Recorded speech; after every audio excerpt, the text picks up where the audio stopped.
இன்றைய முக்கிய செய்திகள். யரங்களில் பால் விலை லிட்டருக்கு 50 ரூபாயை கடந்துள்ளதால் சொந்தமாக 10 கறவை மாடுகளை வாங்கி மாட்டுப் பண்ணை வைத்து தினமும் 250 லிட்டர் பால் கறந்து பெரும் லாபம் ஈட்டி வருகிறார் மில்டா மாணிக்கம்.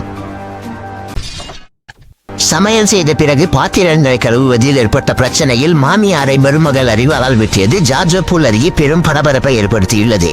கடந்த சில நாட்களாகவே மாமியார் தொல்லை அதிகமாக இருந்ததால் இதை சாக்காத வைத்து மாமியாரை போட்டு தள்ள முயற்சி செய்தது முதற்கட்ட விசாரணையில் தெரியவந்துள்ளது.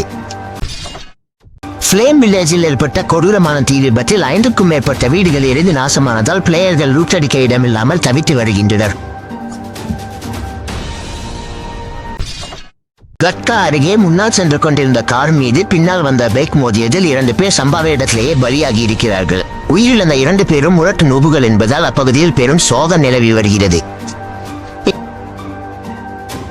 இத்துடன் இன்றைய செய்திகள் முடிவடைந்தன. மீண்டும் செய்திகளை உடனுக்குடன் தெரிந்து கொள்ள MIT கேமரை ஃபாலோ செய்யுங்கள். நன்றி, வணக்கம்.